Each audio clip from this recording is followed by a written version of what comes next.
ನಿಮ್ಮ ಎಂಥ ಸಮಸ್ಯೆಗಳನ್ನು ಕೂಡ ಕೇವಲ 5 ದಿನದಲ್ಲಿ ಪರಿಹಾರ ಮಾಡ್ಕೊಳ್ಬೋದು. ಇವತ್ತಿನ ಕಾಲಘಟ್ಟದಲ್ಲಿ ಆರೋಗ್ಯ ಸಮಸ್ಯೆಗಳು, ಹಣಕಾಸಿನ ಸಮಸ್ಯೆಗಳು, ತುಂಬ ಸಮಸ್ಯೆಗಳಿರುತ್ತೆ. ಅಂಥ ಸಮಸ್ಯೆ ಇರುವಂಥವರು ತುಂಬ ದೇವಸ್ಥಾನಗಳನ್ನು ಸುತ್ತೀರಾ. ಆದರೆ ನಮ್ಮ ಸನಾತನ ಧರ್ಮದಲ್ಲಿ ಪುರಾತನವಾಗಿರ್ತಕ್ಕಂಥ ಒಂದು ಧ್ಯಾನ ಮಾರ್ಗದಲ್ಲಿ ನಿಮಗೆ ನೀವೇ ಪರಿಹಾರವನ್ನು ಕಂಡುಕೊಳ್ಬೋದು. ಅದೇ 5 ದಿನದಲ್ಲಿ. ಇದನ್ನು ಸೂರ್ಯ ಚಂದ್ರ ನಕ್ಷತ್ರಗಳ ಧ್ಯಾನ ಅಂತ ಹೇಳ್ತೀವಿ. SMS ಧ್ಯಾನ ಮಂದಿರಕ್ಕೆ ನಾನಿವತ್ತು ನಿಮ್ಮನ್ನ ಕರ್ಕೊಂಡು ಹೋಗ್ತಾ ಇದ್ದೀನಿ. ಸೂರ್ಯ ಚಂದ್ರ ನಕ್ಷತ್ರಗಳ ಧ್ಯಾನ ಅಂತ ಹೇಳಿದ್ರೆ, ಸೂರ್ಯ ಚಂದ್ರ ಕರೆಕ್ಟ್ ಆಗಿದ್ರೆ ನಮ್ಮ ಆಯುರ್ವೇದದ ಪ್ರಕಾರ ವಾತಪಿತ್ತ ಕರೆಕ್ಟ್ ಆಗಿದ್ರೆ ನಿಮ್ಮ ಆರೋಗ್ಯ ಸಮಸ್ಯೆ ಯಾವುದೇ ಥರ ಬಾಧೆ ಇರೋದಿಲ್ಲ. ಹಾಗೆ ನಕ್ಷತ್ರಗಳು ಕುಂಡಲಿ ಕರೆಕ್ಟ್ ಆಗಿದ್ರೆ ನಿಮ್ಮ ಎಲ್ಲ ಕೆಲಸಗಳಲ್ಲೂ ನಿಮ್ಮ ಎಲ್ಲ ವಿಚಾರಗಳಲ್ಲೂ ಜಯವನ್ನು ತಂದುಕೊಡುವಂಥ ಈ ನಕ್ಷತ್ರಗಳ ಮಾರ್ಗ. ಈ ಧ್ಯಾನದಿಂದ ನಿಮಗಿರ್ತಕ್ಕಂಥ ಎಂತಹ ಸಮಸ್ಯೆಗಳನ್ನು ಕೂಡ ಪರಿಹಾರ ಮಾಡ್ಕೊಳ್ಬೋದು ಅಂತ ಗುರುಗಳು ಹೇಳ್ತಾರೆ. ಬನ್ನಿ, ಗುರುಗಳ ಹತ್ರ ಒಂದು ಸುದೀರ್ಘವಾದಂಥ ಚರ್ಚೆ ಮಾಡಿದ್ದೀನಿ ಈ ಧ್ಯಾನದಿಂದ. ಈ ಧ್ಯಾನವನ್ನು ಯಾವ ರೀತಿ ಶುರು ಮಾಡಬೇಕು, ಈ ಧ್ಯಾನದಿಂದ ಏನೆಲ್ಲ ಅನುಕೂಲಗಳು, ಇದನ್ನು ಮಾಡಬೇಕಾದ್ರೆ ನಾವು ಏನೆಲ್ಲ ಫಾಲೋ ಮಾಡಬೇಕಾಗತ್ತೆ, ಪ್ರತಿಯೊಂದು ವಿಚಾರವನ್ನು ತಿಳಿಸ್ಕೊಡ್ತಾ ಹೋಗ್ತೀನಿ. ಬನ್ನಿ ನಮ್ಮ ಜೊತೆ ಜಾಯ್ನ್ ಆಗಿ. गुरुजी, आपका जो मेडिटेशन का तरीका है, SMS meditation, what's the meaning of that SMS meditation? SMS meditation is sun, moon, star meditation. Sun, moon, star, ಸೂರ್ಯ, ಚಂದ್ರ ಮತ್ತು ನಕ್ಷತ್ರಗಳ ಸಮೀಪ ಕರ್ಕೊಂಡು ಹೋಗುವಂಥ, ಅದಕ್ಕೆ ಸಂಬಂಧಪಟ್ಟಂಥ ಒಂದು ಧ್ಯಾನ ಅಂತ ಹೇಳ್ತಾ ಇದ್ದಾರೆ. ಗುರುಜಿ, क्या फायदा क्या है? देखिए, मेरा फायदा है और मेडिटेशन करने वालों का फायदा. ओके, मेडिटेशन करने वाला का फायदा ही फायदा है. ओके. अब देखे जाएगा तो दुनिया में बाकी जीवन कैसा जीता है, खुले हुए आसमान पे, मतलब घर के नीचे नहीं, खुले हुए आसमान में जीता हो, they are very happy. But हमको सब कुछ है मगर हैप्पी नहीं. ये बिना हैप्पी का रीज़न क्या है हमको मालूम नहीं, बट यही खुशी मैं दे सकता हूँ. ಸ್ನೇಹಿತರೆ, ಅವ್ರು ಹೇಳ್ತಾ ಇರೋದು ನೋಡಿ, ಮನುಷ್ಯನ ಬಿಟ್ಟು ಮಿಕ್ಕಿದೆಲ್ಲ ಪ್ರಾಣಿಗಳು, ದೇವರ ಸೃಷ್ಟಿನಲ್ಲಿ ಏನಿದೆ ಪ್ರಾಣಿಗಳೆಲ್ಲನೂ ಈ ಓಪನ್ ಏರಿಯಾ ನೋಡಿ. ಇವಾಗ ನಾವು ಮನೆ ಅಂತ ಹೇಳಿ ನಾವು ಒಂದು ಬೌಂಡ್ರಿ ಅಂತ ಹೇಳಿ ಹಾಕೊಂಡಿದೀವಿ. ಬಟ್ ಮನುಷ್ಯನಿಗೆ ಎಲ್ಲೋ ಒಂಥರ ಖುಷಿ ಅನ್ನೋದೆಲ್ಲೋ ಸಿಗ್ತಾ ಇಲ್ಲ. ಖುಷಿ ಇದೆ, ತಾತ್ಕಾಲಿಕವಾದಂಥ ಖುಷಿ. ಆ ತಾತ್ಕಾಲಿಕವಾದಂಥ ಖುಷಿನ ನಾವು ಜೀವನದಲ್ಲಿ ಏನು ಖುಷಿ ಬೇಕು ಆ ಮೆಡಿಟೇಷನಿಂದ ಆ ಖುಷಿ ಕೂಡ ಸಿಗತ್ತೆ. ಕೆಲವಾರು ಅನುಕೂಲಗಳು ಸಿಗತ್ತೆ, ಅದನ್ನು ಕೂಡ ಕೇಳ್ತಾ ಹೋಗ್ತೀನಿ. आपने जैसे बोला कि खुशी मिल जाएगा, खुशी क्या है वो फील हो जाएगा उसको. ओके. सो उसके अलावा देखो, खुशी इतना छोटा चीज नहीं, या हर लेवल पे खुशी चाहिए हमको. एक नया गाड़ी खरीदने के लिए मूड होगा, गाड़ी मिल गया 15 दिन में खुशी गया. हाँ. घर खरीदना है, घर मिल गया खुशी गया. सुंदर बीवी चाहिए, मिल गया खुशी गया. हाँ. बच्चा चाहिए, परेशान हो गया. हाँ. पैसा आ गया, टेंशन आ गया. हाँ. खुशी किधर है आपको? खुशी चाहिए तो हमारा अंदर से आएगा. वो अंदर से जागरूक करने के लिए एक डिफरेंट तरीका होता है. दुनिया में गुरु परंपरा इसी के लिए ध्यान मार्ग लेके आया था. वो हर ध्यान मार्ग इतना डिफिकल्ट है, किसी को लेवल पे पहुंचने के लिए लायक ही नहीं. सो इन दिस मेडिटेशन इतना दिन का अंदर आपको अनुभव मिल जाएगा. ಸ್ನೇಹಿತರೆ, ನಾನು ಕೇಳಿದ್ದು ಖುಷಿ ಅಲ್ಲದೆ ಮನುಷ್ಯನಿಗೆ ಇಲ್ಲಿ ಬರ್ತಕ್ಕಂಥ ಮೆಡಿಟೇಷನ್ ಮಾಡುವಂಥವ್ರಿಗೆ ಇನ್ನೇನೆಲ್ಲ ಅನುಕೂಲಗಳು ಸಿಗತ್ತೆ ಅಂತ ಹೇಳಿದ್ರೆ, ಗುರುಗಳು ಹೇಳಿದ ಇಷ್ಟೇನೆ. ಖುಷಿ ಅನ್ನೋದು ಅಷ್ಟು ಒಂದು ಚಿಕ್ಕದಾದಂಥ ಒಂದು ಸಂಗತಿ ಅಲ್ಲ, ಚಿಕ್ಕದಾದಂಥ ಒಂದು ವಸ್ತು ಅಲ್ಲ ಖುಷಿ ಅಂತ ಹೇಳಿದ ತಕ್ಷಣ ನೋಡಿ, ನಾವು ಗಾಡಿಗಳು ತೊಗೊಳ್ತೀವಿ, ಮನೆಗಳು ಬೇಕು ಅಂತೀವಿ, ಚೆನ್ನಾಗಿರೋ ಹೆಂಡತಿ ಬೇಕು, ಇಂಥದ್ದು ಸಂಪಾದನೆ ಮಾಡಿ. ಬಟ್ ಇವಾಗ ಒಂದು ಬೈಕ್ ತೊಗೊಂಡ್ರೆ ಒಂದು 15 ದಿವಸ, ಒಂದು ತಿಂಗಳು ಅದ್ರಲ್ಲಿ ಖುಷಿ ಸಿಗುತ್ತೆ, ಆಮೇಲೆ ಅದ್ರಲ್ಲಿ ಖುಷಿ ಹೊರಟೋಗಿರತ್ತೆ. ಒಂದು ಮನೆ ಕಟ್ಟಬೇಕು ಅಂತ ಹೇಳಿ ಬಹಳ ವರ್ಷಗಳ ಕಾಲ ಕಷ್ಟಪಟ್ಟು ಕಟ್ತೀವಿ, ಬಟ್ ಅದರಲ್ಲಿ ಒಂದು 15 ತಿಂಗಳು 2 ತಿಂಗಳು ಆದ್ಮೇಲೆ ಖುಷಿ ಹೊರಟೋಗತ್ತೆ. ಇಲ್ಲಿ ನಾವು ನಮ್ಮ ಒಳಗಡೆ ಹೋಗಿ ಆ ಖುಷಿ ಅನ್ನೋದೇನು ಅಂತ ಹೇಳಿ ನಮ್ಗೆ ನೋಡಿ, ಖುಷಿ ಅನ್ನೋದು ಒಂದಿದ್ರೆ ಪ್ರತಿಯೊಂದು ಸಿಗತ್ತೆ. ಮನುಷ್ಯನಿಗೆ ನೆಮ್ಮದಿ ಸಿಗ್ಬೇಕಾದ್ರೆ ತಾನು ಖುಷಿಯಾಗಿದ್ರೆ ಮಾತ್ರ ಅಂತ ಕೂಡ ಹೇಳ್ತಾರೆ. ಅದನ್ನ ಅವರು ಈ ಮೆಡಿಟೇಷನ್ ಇಂದ, ಈ ಧ್ಯಾನದಿಂದ ಖಂಡಿತ ಸಿಗತ್ತೆ ಅಂತ ತಿಳಿಸ್ತಾ ಇದ್ದಾರೆ. अभी हम खुशी बाहर ढूंढता है. हाँ. खुशी बाहर नहीं मिलेगा, हम पैसा से खरीद नहीं सकता है. हम किसी, अगर आप सीएम को भी पूछो वो भी खुशी नहीं होगा. इतना पैसा है, सब कुछ है, मगर वो भी खुश नहीं. पैसा है, पावर है, कुछ एवरीथिंग है. मैं सब कुछ छोड़ के इधर आके बैठा है, फिर भी मैं इतना खुश हूँ. मेरा खुशी बांटने के लिए मैं बैठा हूँ. जो भी मेरा साथ आएगा, जो भी मुझे मिलने के लिए आएगा, उसका प्रॉब्लम दूर करेगा. 5 ಸ್ನೇಹಿತರೆ, ಅವರು ಕೇಳೋದಿಷ್ಟೇನೆ, ನಿಮ್ಗೆ ಎಂಥದೇ ಸಮಸ್ಯೆ ಇರಲಿ, ಎಂಥದೇ ಸಮಸ್ಯೆಗಳು, ಇವಾಗ ಡಿಪ್ರೆಷನ್ಗೆ ಹೋಗಿರ್ತಾರೆ, ಫೈನಾನ್ಷಿಯಲ್ ಕ್ರೈಸಿಸ್ ಇರುತ್ತೆ, ತಲೆನ ಟೆನ್ಷನ್ ಇರುತ್ತೆ, ಬೇರೆ ಬೇರೆ ಥರ ಟೆನ್ಷನ್ಸ್ ಇರುತ್ತೆ. ಫಸ್ಟ್ ನಾನೊಬ್ಬ ಟೆನ್ಷನ್ ಒಂದು ಕಮ್ಮಿ ಆದರೆ ಪ್ರತಿಯೊಂದಕ್ಕೂ ಪರಿಹಾರವನ್ನು ನಾನು ಹುಡ್ಕೊಳ್ಬೋದು. ಅವ್ರು ಹೇಳ್ತಾರೆ 5 ದಿನದಲ್ಲಿ ನಾನು ಇದಕ್ಕೆ ಪರಿಹಾರವನ್ನು ಕೊಡಬಲ್ಲೆ. 5 ದಿನ ಬಂದು ಇವ್ರ ಹತ್ರ ಮೆಡಿಟೇಷನ್ ಪ್ರಾಕ್ಟೀಸ್ ಮಾಡಿದರೆ ಆ ಮೆಡಿಟೇಷನಿಂದ ಏನೆಲ್ಲ ಉಪಯೋಗ ಅಂತ ಇನ್ನು ಒಳಗಡೆ ಡೀಪಾಗಿ ಕೇಳೋದಿದೆ. ಬಟ್ ನಾನು ರಫಾಗಿ ಹೇಳ್ತಾ ಇದ್ದೀನಿ, 5 ದಿನದಲ್ಲಿ ನಿಮಗೆ ಪ್ರತಿಯೊಂದನ್ನು ನೀವು ನಿಮಗೆ ಆದಂಥ ಸಮಸ್ಯೆಗಳಿಗೆ ನಿಮಗೆ ಆದಂಥ ನೀವೊಂದು ದಾರಿಯನ್ನು ಕಂಡುಕೊಳ್ಳುವಂಥ ಒಂದು ಮಾರ್ಗವನ್ನ ಈ SMS मेडिटेशन SMS ध्यान मुखांतर गुरुकुल ಕೊಡ್ತಾರೆ. सो कुछ लोगों का हेल्थ इश्यूज रहता है. मेन तो अभी वही है, health issue. whatever the food we are eating वो अच्छा नहीं है. सो उसके वजह से आ रहा है, पोल्यूशन के वजह से आ रहा है. सो हेल्थ इश्यूज में कुछ फर्क आ जाएगा क्या इस SMS मेडिटेशन से? SMS मेडिटेशन का 4 स्टेजेस है. पहले मैंने बोला सन मून स्टार. या आपने आयुर्वेद में सुना होगा वात पित्त कफ. हाँ, ये तीनों का बैलेंस जब होगा तभी हमारा बॉडी क्लियर होगी. सूर्य चंद्र में वात पित्त कफ बैलेंस होता है. अच्छा. हाँ, ये आयुर्वेद में आप देखो उसमें लिखा है सूर्य और चंद्र कनेक्टेड है. हमारा ब्रेन का आधा पार्ट सूर्य आधा पार्ट मून है. ये दोनों बैलेंस होएगा तो वात पित्त कफ बैलेंस हो गया. सो आपका मन और शरीर दोनों ठीक हो गया. देन अभी बाकी क्या है, आपका तकदीर. वो स्टार पोजीशन चेंज होएगा तो वो भी हो जाएगा. ಸ್ನೇಹಿತರೆ, SMS ಮೆಡಿಟೇಷನ್ ನ ಮೀನಿಂಗ್ ನೋಡಿ, ನಾನು ಆಗ್ಲೇ ಹೇಳಿದೆ ಸೂರ್ಯ ಚಂದ್ರ ನಕ್ಷತ್ರ ಅಂತ ಹೇಳಿ. ನಮ್ಮ ಸನಾತನ ಧರ್ಮ ಹಿಂದೂ ಧರ್ಮದಲ್ಲಿ ಆಯುರ್ವೇದದಲ್ಲಿ ಬರ್ದಿರುವಂಥದ್ದು ಏನು ಬರ್ದಿದೆ ಅಂತ ಹೇಳಿದ್ರೆ, ಸೂರ್ಯ ಚಂದ್ರ ಯಾವಾಗ ಸರಿಯಾಗಿರ್ತಾರೆ ನಿಮ್ಮ ವಾತ ಪಿತ್ತ ಆಟೋಮೆಟಿಕ್ ಆಗಿ ಕಮ್ಮಿ ಆಗತ್ತೆ, ಸರಿ ಹೋಗುತ್ತೆ. ವಾತ ಪಿತ್ತ ನಮಗೆ ಮ್ಯಾಕ್ಸಿಮಮ್ ಕಾಯಿಲೆಗಳು ಬರೋದೇನೆ, ಆರೋಗ್ಯದ ರಿಲೇಟೆಡ್ ನಾನು ಮಾತಾಡ್ತಾ ಇರೋದು, ಕಾಯಿಲೆಗಳು ಬರೋದೇನೆ ಈ ವಾತಪಿತ್ತದಿಂದ. ವಾತಪಿತ್ತನ ಬ್ಯಾಲೆನ್ಸ್ ಆಗಿ ಇಟ್ಕೊಳ್ಬೇಕು ಅಂತ ಹೇಳ್ತಾರೆ ಆಯುರ್ವೇದದಲ್ಲಿ. ಸೊ ಈ ಧ್ಯಾನದಲ್ಲಿ ಸೂರ್ಯ ಮತ್ತೆ ಚಂದ್ರನ ಧ್ಯಾನದಿಂದ ಏನಾಗುತ್ತೆ, ಆ ವಾತಪಿತ್ತ ಆಟೋಮೆಟಿಕ್ ಆಗಿ ಸರಿ ಹೋಗುತ್ತೆ. ಇನ್ನೊಂದು ಕೊನೆಯದು ಬರೋದೇ ಸ್ಟಾರ್ಸ್, ನಕ್ಷತ್ರಗಳು. ನೋಡಿ, ನಮ್ಮ ಹಣೆ ಬರ ಸರಿ ಇಲ್ಲ ಅಂತ ಹೇಳಿ ನವಗ್ರಹ ಶಾಂತಿ ಮಾಡುವಂಥದ್ದು, ನವಗ್ರಹಗಳಿಗೆ ದರ್ಶನಕ್ಕೆ ಹೋಗುವಂಥದ್ದು, ಶನಿ ಮಹಾತ್ಮನ ಹತ್ರ ಹೋಗಿ ಪೂಜೆ ಮಾಡುವಂಥದ್ದು, ಇದೆಲ್ಲ ಪ್ರತಿಯೊಂದು ಮಾಡ್ತೀವಿ ಫಿಸಿಕಲಿ. ಇಲ್ಲಿ ಧ್ಯಾನದ ಮುಖಾಂತರ ಕುಂಡಲಿ ಏನಿದೆ, ಆ ನಕ್ಷತ್ರಗಳೇನಿದೆ, ನಮ್ಮ ಕುಂಡಲಿಯನ್ನ ನಾವು ಸರಿ ಮಾಡಿಕೊಂಡು ನಮ್ಮ ಹಣೆ ಬರವನ್ನ ಬದಲಾಯಿಸ್ಕೊಳ್ಳೋ. ಅದನ್ನೇ ಹೇಳಿದ್ದು, ನಿಮ್ಮ ಹಣೆ ಬರಹವನ್ನ, ನಿಮ್ಗಿರ್ತಕ್ಕಂಥ ಸಮಸ್ಯೆಯನ್ನ ನೀವೇ ಪರಿಹಾರ ಮಾಡ್ಕೊಳ್ಳೋ ಅಂತ ಒಂದು ದಾರಿನೇ ಈ SMS ಧ್ಯಾನ ಅಂತ ಹೇಳಿ. ಈಗ ಅದಲ್ಲದೆ ಇನ್ನೊಂದಷ್ಟು ಅನುಕೂಲಗಳಿದೆ. ನಾವು ದೇವರನ್ನ ಸಹ ನೋಡ್ಬೋದು ಇದರಿಂದ, ಈ ಧ್ಯಾನದಿಂದ ದೇವರ ಬಳಿ ನಾವು ಹೋಗ್ಬೋದು, ನಮ್ಮ ಹಿಂದಿನ ಜನ್ಮಗಳು ಕೂಡ ಹೋಗ್ಬೋದು. ಹಾಗೆ ನಾವು ಏನು ರಾಮಾಯಣ ಮಹಾಭಾರತಗಳನ್ನ ನಾವು ನಮ್ಮ ಗ್ರಂಥಗಳು ಅಂತ ಹೇಳಿ ಪೂಜೆ ಮಾಡ್ತೀವಿ, ಅದ್ರ ಒಳಗಡೆನೂ ಸಹ ಹೋಗಿ ಆ ಚಿತ್ರಣಗಳನ್ನ ಸಹ ನಾವು ಫೀಲ್ ಮಾಡ್ಬೋದು ಅಂತ ಹೇಳಿ ತುಂಬಾ ಎಕ್ಸ್ಪೀರಿಯನ್ಸ್ ಇದೆ. ಮಾತಾಡ್ತಾ ಹೋಗ್ತಾ ಇರೋ ತುಂಬಾ ಲೆಂತ್ ಆಗುತ್ತೆ ವಿಡಿಯೋ, ಅದನ್ನ ಗುರುಗಳನ್ನೇ ಮಾತಾಡಿಸ್ತಾ ಹೋಗ್ತೀನಿ. गुरुजी जैसे आपने बता रहे थे कि ये SMS ध्यान के अंदर से, वो ध्यान करने से हम भगवान को भी देख सकते हैं. जैसे हम रामायण महाभारत को ऐसे पढ़ते हैं, we can feel that physically, we can go there and feel that physically. उसके बारे में कुछ जानकारी दे देंगे? देखो, उससे पहले SMS मेडिटेशन क्या जानना बहुत ज़रूरी है.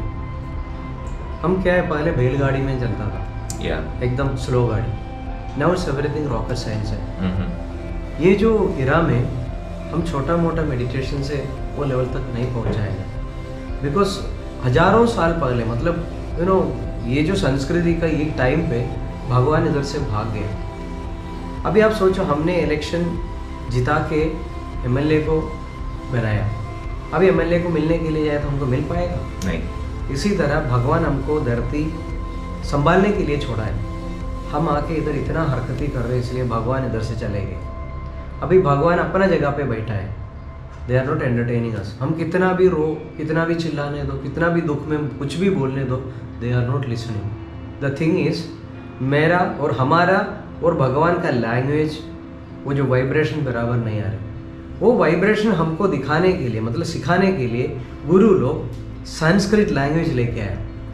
वही लैंग्वेज में हम जब जिसी तरह से बात करें, तभी उनको वाइब्रेशन मिले, मेरा कुछ बुला रहे, कोई मुझे मिलने चाह रहे, तभी वो प्रकट होता था. अभी क्या वो शैली हमको मालूम नहीं. हम दारू पी के, नशा करके, शौकरे खा के एकदम गलत तरीका से जी रहे. इसी तरीका से हम जाएगा तो हमको भगवान कभी नहीं मिलेगा. बट ये मेडिटेशन में क्या करेगा, आपका कर्म बल, नहीं तो कुंडली प्रॉब्लम, वो जो नक्षत्र का प्रॉब्लम, जो भी होने दो, बट ये 5 दिन में मेरा जो सिस्टम है आपको एकदम क्लीन करेगा. You will come to know the benefit. आप खुद उधर जा पाएगा, सूर्य लोक में जाएगा, भगवान को मिलेगा, उसका आशीर्वाद लेगा, वापस आएगा। वापस आने के बाद आप वही सेम हरकतें करेंगे तो हर चीज़ हाथ से जाएगा, साथ साथ पनिशमेंट भी मिलेगा। ಸ್ನೇಹಿತರೆ, ಗುರುಗಳು ಹೇಳಿದ್ದು ಆಲ್ಮೋಸ್ಟ್ ಅರ್ಥ ಆಗಿದೆ ಅಂದ್ಕೊಳ್ತೀನಿ. ನೋಡಿ, ಹಿಂದಿನ ಕಾಲದ ಪದ್ಧತಿಗಳು, ನಾವು ಇದ್ದಂಥ ರೀತಿಗಳು ಪ್ರತಿಯೊಂದು ಬದಲಾವಣೆ ಆಗೋಗಿದೆ. ನೋಡಿ, ಅವ್ರ ಎಕ್ಸಾಂಪಲ್ ಹೇಳಿದ್ರು, ನಾವು ಎತ್ತಿನ ಗಾಡಿಯಲ್ಲಿ ಓಡಾಡ್ತಾ ಇದ್ವಿ, ಇವತ್ತೆಲ್ಲ ರಾಕೆಟ್ ಸೈನ್ಸ್ ಅಲ್ಲಿ ಇದ್ದೀವಿ ಅಂತ ಹೇಳಿ. ಇಲ್ಲಿ ನಮ್ಮನ್ನ ದೇವರು ಸೃಷ್ಟಿ ಮಾಡಿರ್ತಕ್ಕಂಥದ್ದು ಇಲ್ಲಿ ಭೂಮಿ ಮೇಲೆ, ಭೂಮಿನ ಇಟ್ಕೊಳ್ಳಿ, ಚೆನ್ನಾಗಿ ಇಟ್ಕೊಳ್ಳಿ, ಯಾಕಂದ್ರೆ ನಾನೊಂದು ಸೃಷ್ಟಿ ಮಾಡಿ ಕೊಟ್ಟಿದ್ದೀನಿ ನಿಮಗೆ ಅಂತ ಹೇಳಿ. ಆದ್ರೆ ನಾವು ಆ ಭೂಮಿನೆಲ್ಲ ಕಲುಷಿತ ಮಾಡಿ ಇಲ್ಲಿ ದೇವರಿಗೆ ಇರೋಕೆ ಅವಕಾಶ ಇಲ್ಲದಿರೋ ರೀತಿ ನಾವು ಇವತ್ತು ಸೃಷ್ಟಿ ಮಾಡ್ಕೊಂಡ್ಬಿಟ್ಟಿದೀವಿ. ದೇವ್ರಿಗೂ ನಮಗೂ ಕನೆಕ್ಟಿವಿಟಿ ಇಲ್ಲ. ನಮ್ಗೆ ಏನಕ್ಕೆ ಇವತ್ತು ಇಷ್ಟೊಂದು ಸಮಸ್ಯೆಗಳು ಬರ್ತಾ ಇರೋದು ಅಂತ ಹೇಳಿದ್ರೆ, ದೇವ್ರಿಗೂ ನಮ್ಗೆಲ್ಲೋ ಕನೆಕ್ಷನ್ನೇ ಇಲ್ಲ. ಯಾಕಂತ ಹೇಳಿದ್ರೆ ದೇವರು ಈ ಭೂಮಂಡಲ ಬಿಟ್ಟು ಹೋಗಿದ್ದಾನೆ. ನಾವು ದೇವಸ್ಥಾನಗಳಿಗೆ ಹೋಗಿ ಬರೀ ಕೈ ಮುಕ್ಕೊಂಡು ಬರ್ತಾ ಇದೀವಿ. ನಮಗೂ ಅವ್ರಿಗೂ ಈ ಲ್ಯಾಂಗ್ವೇಜ್ ಪ್ರಾಬ್ಲಮ್ ಅಂತ ಏನೇ ಹೇಳ್ತೀವಿ, ಆ ಥರ ಸಮಸ್ಯೆ ಕೂಡ, ವೈಬ್ರೇಷನ್ ಫೀಲ್ ಆಗ್ತಾ ಇಲ್ಲ. ದೇವರಿಗೆ ನಮ್ಮ ಕಷ್ಟಗಳು ಹೇಳೋದಕ್ಕೆ, ಮುಟ್ಟೋದಕ್ಕೆ ಆಗ್ತಾ ಇಲ್ಲ. ಸೊ ಇದು ಸಮಸ್ಯೆ ಆಗಿರೋದ್ರಿಂದ ಧ್ಯಾನದ ಮುಖಾಂತರ, SMS ಧ್ಯಾನದ ಮುಖಾಂತರ ನೀವು ದೇವರ ಬಳಿ ಹೋಗಿ ದೇವರ ಆಶೀರ್ವಾದ ಪಡೆದು ಖಂಡಿತ ವಾಪಸ್ ಬರ್ಬೋದು. ನಿಮಗೇನು ದೋಷಗಳಿದೆ, ನಿಮಗೇನು ನಕ್ಷತ್ರ ದೋಷಗಳಿದೆ, ಪ್ರತಿಯೊಂದನ್ನು ಸರಿ ಮಾಡಿಕೊಂಡು ನಿಮ್ಗೆಲ್ಲ ಓವರ್ ಆಲ್ ನಿಮ್ಮ ಜೀವನದ ಪ್ರತಿಯೊಂದು ಸಮಸ್ಯೆಗೂ ಪರಿಹಾರ ಖಂಡಿತ ಸಿಗತ್ತೆ. ಕೇವಲ 5 ದಿನದಲ್ಲಿ ನಾನು ಕಲಿಸ್ಕೊಡ್ತೀನಿ ಅದನ್ನ. ಆದರೆ ಅಲ್ಲಿಂದ ಹೋದ್ಮೇಲೆ ನೀವು ಮತ್ತೆಗೆ ನಿಮ್ಮ ಹಳೆ ಶೈಲಿಯನ್ನ ನೀವು ಮುಂದುವರಿಸ್ಕೊಂಡು ಹೋದ್ರೆ, ಎಣ್ಣೆ ಹೊಡ್ಕೊಳ್ಳೋದು, ಬೇರೆ ಬೇರೆ ತರ ಏನಿದೆ ಮನುಷ್ಯನಿಗೆ ಬೇಕಿಲ್ದೇ ಇರುವಂತ ಸಂಗತಿಗಳು ಏನಿದೆ ಅದನ್ನೆಲ್ಲ ಮಾಡ್ತಾ ಹೋದ್ರೆ ಮತ್ತೆ ಅಗೇನ್ ನೀವು ಡಿವೇಟ್ ಆಗ್ಬಿಡ್ತೀರಾ. 5 ದಿನದಲ್ಲಿ ನಾನು ಕಳಿಸ್ಕೊಡ್ತೀನಿ ನಿಮಗೆ ಹೇಗೆ ನಿಮ್ಮ ಸಮಸ್ಯೆಗೆ ಪರಿಹಾರವನ್ನು ಕಂಡುಕೊಳ್ಳೋದು ಅಂತ ಹೇಳಿ ತಿಳಿಸ್ಕೊಡ್ತೀನಿ. और एक एग्जाम्पल है, अभी देखो, निस्वार्थ भाव से हम किसी को अप्रोच करेगा तो हमको बेनिफिट मिलेगा। अभी क्या हम भगवान को सिर्फ पैसा के लिए मांगेगा तो पैसा कौन है? लक्ष्मी है। लक्ष्मी का कोई लड़की का पीछे जाएगा तो लड़की मुड़ के देखेगा? नहीं, शी विल नेवर लिसन। या अभी लक्ष्मी का पीछे हम नहीं जाने चाहिए। हमारा एटीट्यूड देख के ना, हमारा वो जो मेथड देख के लक्ष्मी हमको अट्रैक्ट करेगा, या तभी लक्ष्मी हमारा पास आता है। ऑफ कोर्स लक्ष्मी आशीर्वाद है, मतलब वो जो धन संपत्ति है, वो संपत्ति मणि नहीं, वो कैश नहीं, ये आशीर्वाद से मिलता है। वो आशीर्वाद मिलने के लिए पहले हमारा मन शुद्ध होने चाहिए, देन शरीर शुद्ध होने चाहिए, देन फैमिली एटमॉस्फेयर ठीक होने चाहिए। जिस गलत तरीका से चलने वाला एक इंसान को पैसा दे के फायदा क्या है? सो भगवान will never give. So this system आपको ये सारा चीज़ क्लियर करेगा, तब आपको पैसा भी आ जाएगा। ನೋಡಿ, ತುಂಬಾ ಜನಕ್ಕೆ ಈ ಫೈನಾನ್ಷಿಯಲ್, ಹಣಕಾಸಿನ ಸಮಸ್ಯೆಗಳು ಸಿಕ್ಕಾಪಟ್ಟೆ ಇರುತ್ತೆ. ನನಗೆ ಬಿಸ್ನೆಸ್ ಸಮಸ್ಯೆಗಳಿದೆ, ನಾನು ಈ ಕೆಲಸಕ್ಕೆ ಹೋಗಿ ಸಂಪಾದನೆ ಮಾಡಿದ್ರು ಕೂಡ ನನ್ನ ಜೀವನದಲ್ಲಿ ಏನೂ ಮಾಡೋಕ್ಕಾಗೋದಿಲ್ಲ ಅಂತ ಹೇಳಿ ಅವರು ಒಂದು ಸಿಂಪಲ್ ಆಗಿ ಒಂದು ಸಣ್ಣ ಎಕ್ಸಾಂಪಲ್ ಹೇಳ್ತಾ ಇದ್ದಾರೆ. ಏನು ಅಂತ ಹೇಳಿದ್ರೆ, ಇವಾಗ ನಾವು ಯಾವುದಾದ್ರೂ ಒಂದು ಹುಡುಗಿ ಹಿಂದೆ ಹೋದ್ರೆ ಹುಡುಗಿ ನಮ್ಮನ್ನ ತಿರುಗಿ ನೋಡ್ತಾಳ. ಹಾಗೆ ಲಕ್ಷ್ಮಿ ಹಿಂದೆ ನಾವು ಹೋಗ್ಬೇಕಾದ್ರೆ ಹೋಗುವಂಥ ದಾರಿ ಕರೆಕ್ಟ್ ಆಗಿರ್ಬೇಕು. ಅದೊಂದು ಆಶೀರ್ವಾದ ಇದ್ದಂಗೆ. ಆಶೀರ್ವಾದ ನಿಮಗೆ ಕರೆಕ್ಟ್ ಆಗಿದ್ರೆ ನೀವು ಮಾಡ್ತಕ್ಕಂಥ ಕೆಲಸಗಳಲ್ಲಿ ನಿಮಗೆ ಜಯವನ್ನು ಸಿಗತ್ತೆ. ನೀವು ಬರ್ತಕ್ಕಂಥ ಹಣ ಏನಿದೆ ಆ ಹಣ ನಿಮಗೆ ಬರತ್ತೆ, ನಿಮ್ಗೆ ಸಿಗತ್ತೆ. ಹಣಕಾಸಿನ ಸಮಸ್ಯೆ ದೂರ ಆಗತ್ತೆ. ನೀವು ಏನಾದರೂ ಮಾಡಿ, ಬಟ್ ಹೋಗುವಂಥ ದಾರಿ ಕರೆಕ್ಟ್ ಆಗಿರ್ಬೇಕು ಅಂತ ಹೇಳಿ ತಿಳಿಸ್ತಾ ಇರುವಂಥದ್ದು. ಇದು SMS ಧ್ಯಾನದ ಮುಖಾಂತರ ನೀವು ಅದನ್ನೆಲ್ಲ ಕೂಡ ಅಚೀವ್ ಮಾಡಿ, ಸಾಧನೆ ಮಾಡಿಕೊಂಡು ನಿಮ್ಮ ಹಣಕಾಸಿನ ಸಮಸ್ಯೆ, ನಾನು ಹೇಳ್ತಾ ಇದ್ದೀನಿ, ಈ ಸಮಸ್ಯೆ, ಹಣಕಾಸಿನ ಸಮಸ್ಯೆ, ನೆಮ್ಮದಿ, 3 ಬೇಕಾಗಿರೋದು. 3ಕ್ಕೂ ಇಲ್ಲಿ ಪರಿಹಾರ ಇದೆ. 3ಕ್ಕೂ ಪರಿಹಾರ ಇದೆ. ಕಷ್ಟಪಡಬೇಕಾಗಿರೋದು 5 ದಿನ.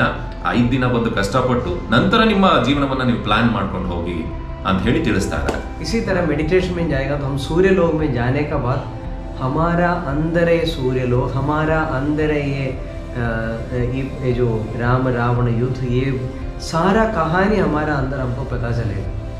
इससे ब्यूटीफुल अनुभव है। ये जो पैसा से खरीदने के लिए जाएगा तो ये नहीं मिलेगा। Once you realise, once you know go through this path, आप इतना खुश होगा, आप पूछो मत। आप पत्थर का ऊपर लेटेगा तो भी 5 स्टार जैसा फील। मतलब प्रपंच हमको ऐसा मतलब लेके घूमने का एक फील हमको पता चलेगा। When you do the meditation then only come to know. जितना भी मैं बोलने दो हमको पता नहीं चलेगा। इसी तरह आपसे बात करने का तो उसको हिंदी आता है, हम कन्नड़ा में बात करेंगे तो उसको समझ में आएगा नहीं। एक ट्रांसलेटर चाहिए। इसी तरह हमारा भगवान को बीच में हमको कनेक्ट करने वाला था गुरु परंपरा। गुरु परंपरा ध्यान करके उसने मतलब रिकवरी किया। ओके, उसको पता चला भगवान ये जगह पे बैठा है।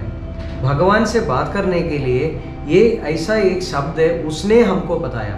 कौन? गुरु परंपरा। ये गुरु को हमने आज निकाल दिया। कोई गुरु का मंदिर है? नहीं। गुरु परंपरा को हम याद रखता है नहीं, गुरु परंपरा कहाँ मालूम नहीं, हम डायरेक्ट जा रहे हैं पीएम को मिलने के लिए, वो हो नहीं पा रहा है. कभी नहीं हो पाएगा. ಗುರು ಪರಂಪರೆ ಅನ್ನೋದು ತೀರಾ ಮುಖ್ಯವಾಗತ್ತೆ. ಏಕೆ ಅಂತ ಹೇಳಿದ್ರೆ ನಮಗೂ ದೇವರಿಗೆ ಕನೆಕ್ಟ್ ಮಾಡೋದೇ ಗುರು. ಆ ಗುರು ಪರಂಪರೆಯನ್ನ ನಾವು ಸನಾತನ ಧರ್ಮದಲ್ಲಿ ಏನ್ ಬಂದಿದೆ, ಹಿಂದೂ ಧರ್ಮದಲ್ಲಿ ಆ ಗುರು ಪರಂಪರೆಯನ್ನ ನಾವು ಬಿಟ್ಬಿಡ್ತಾ ಇದೀವಿ. ಯಾವಾಗ ನಾವೇನ್ ಮಾಡ್ತಾ ಇದೀವಿ, ಪ್ರಧಾನ ಮಂತ್ರಿಗಳನ್ನ ಸೀದಾ ಭೇಟಿ ಮಾಡಕ್ ಹೋಗ್ತಾ ಇದೀವಿ, ಗುರುಗಳು ಇಲ್ದೇನೆ ಸೀದಾ ಭೇಟಿ ಮಾಡಕ್ ಹೋಗ್ತಾ ಇದೀವಿ. ಅದು ಆಗ್ತಾ ಇಲ್ಲ. ಅಂದ್ರೆ ಪ್ರಧಾನ ಮಂತ್ರಿಗಳು ಅಂತ ಏನಕ್ಕಾದ್ರೆ ಎಕ್ಸಾಂಪಲ್ ಕೊಟ್ರು ಅಂತ ಹೇಳಿದ್ರೆ, ದೇವರ ಭೇಟಿ ಏನಿದೆ, ದೇವರ ಬಳಿ ನಮ್ಮ ಸಮಸ್ಯೆಗಳ ನಿವೇದನೆ ಏನಿದೆ ಅದು ಆಗ್ತಾ ಇಲ್ಲ, ಅದು ಕರೆಕ್ಟಾಗಿ ಪ್ರಾಪರ್ ವೇನಲ್ಲಿ ಆಗ್ತಾ ಇಲ್ಲ. ಅದಕ್ಕೋಸ್ಕರ ಇಷ್ಟೆಲ್ಲ ಸಮಸ್ಯೆಗಳು ಒಬ್ಬ ಗುರುವಿನ ಮುಖಾಂತರ ಒಂದು ಪ್ರಾಪರ್ ಚಾನಲ್ ಅಲ್ಲಿ, ಒಂದು ಪ್ರಾಪರ್ ವೇನಲ್ಲಿ ಹೋಗಿ ದೇವರ ಬಳಿ ನಮ್ಮ ನಿವೇದನೆಯನ್ನು ಮಾಡಿ ನಮ್ಮ ಸಮಸ್ಯೆಯನ್ನು ತೋಡ್ಕೊಳ್ಳುವಂಥದ್ದು ಧ್ಯಾನ. गुरुजी आज का जमाने में बच्चों का एजुकेशन भी बहुत इम्पोर्टेंट है. एक्चुअली एजुकेशन सिस्टम हमारा ऐसा हो चुका है कि बच्चे लोग सोचते हैं ये हमारा बर्डन है एंड दे विल डिवेट, अलग अलग रास्ते में डिवेट हो जाते हैं. उसमें कुछ फर्क आ जाएगा ये मेडिटेशन से. 100%. आज का एजुकेशन के हमारे बचपन से कंपटीशन है. ये शादी तक यही कंपटीशन चल रहा है, शादी का बाद भी यही कंपटीशन है, हस्बैंड वाइफ में भी कंपटीशन है, एवरीवेयर फाइटिंग है. वो बेटर है, ये बेटर है, आप खुद बताओ. हाँ, 100% ब्रेन एक्टिवेट होएगा तो डेफिनेटली हमारा थॉट प्रोसेस ब्रॉड माइंड होगा. बच्चों को हम मेडिटेशन में इन्वॉल्व कर सकते हैं. डेफिनेटली देयर आर मैक्सिमम छोटा बच्चा लोग ही मेडिटेशन के लिए आए, उनको ही ज़्यादा एक्सपीरियंस मिल रहा है. हम एक्चुअली एक कॉम्प्लिकेटेड मिशनरी बन गए. ये मिशन ठीक करने के लिए दुनिया में कोई मेडिसिन नहीं एक्सेप्ट सन मून स्टार. इसको पकड़ो, जिंदगी खुशी जी. ನಮ್ಮ ಜೀವನ ಬದಲಾವಣೆ ಆಗಬೇಕಂದ್ರೆ ಮೇನ್ ಆಗಬೇಕಾಗಿರೋದು ಸೂರ್ಯ, ಚಂದ್ರ, ನಕ್ಷತ್ರ. ಈ ಧ್ಯಾನದ ಮುಖಾಂತರ ಪ್ರತಿಯೊಬ್ಬರು ಅವರು ಚಾಲೆಂಜ್ ಮಾಡಿ ಹೇಳ್ತಾರೆ, ಸೂರ್ಯ ಲೋಕಕ್ಕೆ ಪ್ರತಿಯೊಬ್ಬರು ಹೋಗ್ಬೋದು. ಸೂರ್ಯ ಲೋಕಕ್ಕೆ ಹೋಗಿ ಒಂದು ಆಶೀರ್ವಾದ ಪಡೆದು, ಸೂರ್ಯದೇವನ ಬಳಿ ಒಂದು ಆಶೀರ್ವಾದವನ್ನು ಪಡೆದು ನಿಮ್ಮ ಜೀವನವನ್ನು ಸರಿ ಮಾಡ್ಕೊಬೋದು ಅಂತ ಹೇಳಿ ನನಗೆ 5 ದಿವಸ ಟೈಮ್ ಕೊಡಿ, 5 ದಿವಸದ ನಂತರ ನಿಮ್ಮ ಅನುಭವವನ್ನು ನನ್ನ ಹತ್ರ ಹೇಳಿ ಅಂತ ಹೇಳಿ ಅದನ್ನು ಪ್ರತಿ ಸಾರಿ ಸ್ಟ್ರೆಸ್ ಮಾಡಿ ಹೇಳ್ತಾ ಇದ್ದಾರೆ. ಸೊ ಹಾಗಾಗಿ ಇದು ಒಂದು ಧ್ಯಾನ ಏನಿದೆ, ಇದು ವಿಭಿನ್ನವಾದಂಥ ಧ್ಯಾನ, ನಿಮ್ಮ ಎಲ್ಲ ಸಮಸ್ಯೆಗೂ ಪರಿಹಾರ ಕೊಡುವಂಥ ಧ್ಯಾನ. ಬರೀ ಧ್ಯಾನ ಮಾಡಬೇಕು ನಾವೇನು ಆಗಿನ ಕಾಲದವರ ಋಷಿಗಳ ಮುನಿಗಳ, ಇವತ್ತಿನ ಕಾಲದಲ್ಲಿ ನಮ್ಗೆ ಟೈಮಲ್ಲಿ ಇರುತ್ತೆ. ಸೊ ಈ ಥರ ಎಲ್ಲ ಕ್ವಶನ್ಸ್ಗಳು ರೈಸ್ ಆಗೋದು ನನಗೆ ಗೊತ್ತು. ಆದರೆ ಇದಕ್ಕೆಲ್ಲ ಒಂದು ಪರಿಹಾರ, ನಿಮ್ಮ ಸಮಸ್ಯೆಯ ಜಂಜಾಟಕ್ಕೊಂದು ಪರಿಹಾರ ಬೇಕು ಅಂತ ಹೇಳಿದ್ರೆ ಈ ಧ್ಯಾನ ಬೇಕೇ ಬೇಕು. ये SMS ध्यान जो है, सन मून स्टार ध्यान, क्या हर लोग कर सकते हैं? मेल, फीमेल, चिल्ड्रन, वो एक क्वेश्चन है मेरा. और इसका कुछ चार्जेस वगैरह है? 5 दिन यहाँ पे रहने का कुछ व्यवस्था है? 5 दिन रहना है लोगों को, क्या है उसका तरीका क्या है? इसमें एज मेल फीमेल अच्छा ऐसा कुछ नहीं, सबको कर सकता है. ओके. ह्यूमन को सिखाता हूँ. मैं एक्चुअली इसको चार्ज नहीं करता था. बेंगलुरु जैसे जगह पे रहने के लिए मुझे कोई सपोर्ट नहीं. सो हम charging A fees. That fees मेरा माइनर का पैसा है. मैं दक्षिणा कुछ लेता नहीं हुआ, कुछ वो दक्षिणा भी नहीं बोलूँगा, दिस इज माई चार्ज. ये इतना बड़ा एक्सपीरियंस उनको मिल रहा है. They are going through it's a different path. मेरा भी फैमिली है. मैं पेट्रोल पंप में जाके गुरुजी हूँ बोलेगा तो कोई पेट्रोल नहीं देगा. मेरा ये एक लाइफ है, I am maintaining that. So I am charging है, फीस है, सर्टन फीसेस है. इनके लिए 5 दिन रहना है. अगर पैसा नहीं है तो इधर एक अभी बैंगलोर में एक स्वामी आके 41 डेज इधर रह के मेडिटेशन करके जाए. Didn't to single penny, even उससे पैसा भी नहीं लिया. ऐसा करता हूँ. It's depending upon person to person. But मैं फ्री बोलेगा तो सब आएगा, फ्री नहीं. 100%. सो उनको अगर अच्छी तरह से मेडिटेशन कर रहे हैं, कुछ लोगों को मैं लाइफ टाइम सपोर्ट भी करता है. That is a different thing. So I am charging a certain money, that is a charging faeces है. देन रहने के लिए अपना मर्जी आश्रम जो देने का तो दे, नहीं तो मत दे. सिस्टम. ಸ್ನೇಹಿತರೆ, ಇಲ್ಲಿ ಧ್ಯಾನಕ್ಕೆ ಪ್ರತಿಯೊಬ್ಬರು ಕೂಡ ಭಾಗವಹಿಸಬಹುದು. ಜೀವನವನ್ನ ಸರಿ ಮಾಡ್ಕೊಳ್ಳೋದು ಮನುಕುಲಕ್ಕೆ ಇರ್ತಕ್ಕಂಥ ಧ್ಯಾನ ಅಂತ ಹೇಳೋದು. ಮನುಷ್ಯರಿಗೆ ಇಲ್ಲಿ ಯಾವುದೇ ತರ ವರ್ಗ, ಇಲ್ಲಿ ಮೇಲ್ ಫೀಮೇಲ್, ಗಂಡಸು ಹೆಂಗಸು ಮಕ್ಕಳು ಆ ಥರ ಏನಿಲ್ಲ. ಪ್ರತಿಯೊಬ್ಬರು ಧ್ಯಾನವನ್ನು ಮಾಡಿ ಒಂದು ಎನ್ಲೈಟ್ಮೆಂಟ್ ಥರ ಅವ್ರ ಜೀವನಕ್ಕೆ ಏನು ಬೇಕೋ ಅದನ್ನು ತಗೊಂಡ್ಬೋದು ಇಲ್ಲಿಂದ. ಅದಕ್ಕೊಂದು ಸಡನ್ ಚಾರ್ಜಸ್ ಕೂಡ ಮಾಡ್ತೀವಿ. ಯಾಕಂತ ಹೇಳಿದ್ರೆ ಆಶ್ರಮ ನಡಿಬೇಕು, ಬೆಂಗಳೂರು ಸಿಟಿನಲ್ಲಿದ್ದಾರೆ. ಈ ಫ್ರೀ ಅಂತ ಹೇಳಿದಾಗ ಪ್ರತಿಯೊಂದು ಕಷ್ಟ ಆಗತ್ತೆ. ಇಲ್ಲದೆ ಇರೋರು ಬಂದಾಗ ಎಲ್ಲೋ ಅವರಿಗೆ ಒಂದು ಅವಕಾಶ ಮಾಡಿಕೊಡ್ತೀನಿ. ಆದರೆ ಪ್ರತಿಯೊಬ್ಬರಿಗೂ ಒಂದು ಯಾಕಂದರೆ ಒಂದು ಆಶ್ರಮ ನಡಿಬೇಕು ಅಂತ ಬೆಂಗಳೂರು ಅಂತ ಸಿಟಿನಲ್ಲಿ ಅಂತ ಹೇಳಿ ಇಲ್ಲಿ ಮೇಂಟೆನೆನ್ಸ್ಗೆ ಅಂತ ಹೇಳಿ ಚಾರ್ಜಸನ್ನು ಮಾಡ್ತಾರೆ. ಗುರುಜಿ क्या मैं पूछ सकता हूँ क्या चार्ज करते हैं? ओके, उसका एक रीजन भी है. हाँ. मेरा इसका रिसर्च चल रहा है. ऑलमोस्ट 14 डॉक्टर्स मेरा नीचे काम कर रहा हूँ. It's a proper researching. या मैं उनको फीस दे रहा हूँ, पैसा दे. यानी पूरा बिल्डिंग मेंटेन करना है. या सो 500 रुपीस एक रजिस्ट्रेशन फीस है. वो फीस दे दो तो दे कैन एक महीना they can listen the class. एक महीने में उसको क्लास पसंद है, अगर उनको इंटरेस्ट है तो they can do the meditation. Meditation के लिए 5000 है. 41 डेज का मेडिटेशन कोर्स है. अगर उसको रिजल्ट है they can live their life. अगर उसको खुशी नहीं, प्रॉब्लम लग रहा है, मैं पैसा वापस दे रहा हूँ. मुझे किसी का पैसा का जरूरत नहीं. सो 5000 व्हाट यू आर चार्जिंग. सो यहाँ पे कितना दिन रहना पड़ेगा उनको? घर में कितना दिन रहना के ऐसा कुछ नहीं. If suppose somebody who saying you know मैं घर पे बैठ के कर रहा हूँ, मुझे दिक्कत है, मुझे आइडिया नहीं मिल रहा है, सो दे कैन कम. मैं उनको इधर ही मतलब आश्रम में रहने के लिए जगह देगा, उसको खाना देगा, फैसिलिटी देगा. देन ये जो प्रोसेस में चले 5 डेज में उसको बेनिफिट मिले, दे कैन डू. ये 41 डे का प्रोग्राम है. ये 41 डेज, ये cycle 41 days. Okay okay. That mean 41 days में मेडिटेशन खत्म नहीं होगा. या I can understand. Every day हम ब्रशिंग, टीथिंग, जो क्लीनिंग प्रोसेस करते हैं, उसी तरह हमारा अंदर का परिवर्तन के लिए करते रहने पड़ता है. ಸ್ನೇಹಿತರೆ, ಅರ್ಥ ಆಯ್ತಲ್ವಾ? 500 ರೂಪಾಯಿ ರಿಜಿಸ್ಟ್ರೇಷನ್ ಇರುತ್ತೆ. 500 ರೂಪಾಯಿ ರಿಜಿಸ್ಟ್ರೇಷನ್ ಮಾಡಿ ನಿಮಗೆ ಇಂಟ್ರೆಸ್ಟ್ ಬಂತು ಅಂತ ಹೇಳಿದ್ರೆ ನಮಗೆ ಮನೆಗಳಲ್ಲಿ, ಇದು ಒಂದು ಸರ್ಕಲ್, ಇದು ಸೈಕಲ್, ಇದು 41 ಡೇಸ್ದು. ನಮಗೆ ಮನೆಯಲ್ಲಿ ಮಾಡೋಕ್ಕಾಗ್ತಾ ಇಲ್ಲ ಧ್ಯಾನ ಅಂತ ಅವರು ಗೈಡ್ ಮಾಡ್ತಾರೆ. ಸೊ ಇಲ್ಲಿ ಬಂದು 5 ದಿನ ಇಲ್ಲಿ ಬಂದು ಇಲ್ಲಿದ್ದು ನೀವು ಆ ಧ್ಯಾನವನ್ನು ಮಾಡ್ಬೋದು. ಅದಕ್ಕೆ 5000 ರೂಪಾಯಿ ಚಾರ್ಜ್ ಮಾಡ್ತಾರೆ. ನೋಡಿ, ನಿಮ್ಮ ಜೀವನವನ್ನು ಬದಲಾವಣೆ ಮಾಡ್ಕೊಳ್ಳುವಂಥದಕ್ಕೆ ನೀವು ಕೊಡ್ತಾ ಇರ್ತಕ್ಕಂಥ 5000 ರೂಪಾಯಿ ಇದು. ಇಲ್ಲಿ 5000 ಕೊಟ್ಟು ಒಂದು ಆಶ್ರಮನೂ ನಡೆಯುತ್ತೆ, ನಿಮ್ಮ ಜೀವನದ ದಿಕ್ಕು ಕೂಡ ಬದಲಾವಣೆ ಆಗುತ್ತೆ. ಇದನ್ನು ನಾನು ಹೇಳಬಲ್ಲ, ಇದನ್ನ ಗ್ಯಾರಂಟಿ ಆಗಿ ಹೇಳಬಲ್ಲ. ಅವರು ಒಂದು ರಿಸರ್ಚ್ ಕೂಡ ಮಾಡ್ತಾ ಇದ್ದಾರೆ. 14 ಜನ ಡಾಕ್ಟರ್ನ ಇಟ್ಕೊಂಡು ಸನಾತನ ಧರ್ಮದ ಬಗ್ಗೆ ಒಂದು ರಿಸರ್ಚ್ ಅನ್ನು ಮಾಡ್ತಾ ಇದ್ದಾರೆ. ಸೊ ಅದ್ರ ಬಗ್ಗೆ ಎಲ್ಲ ಅದೆಲ್ಲ ನಡಿಬೇಕು.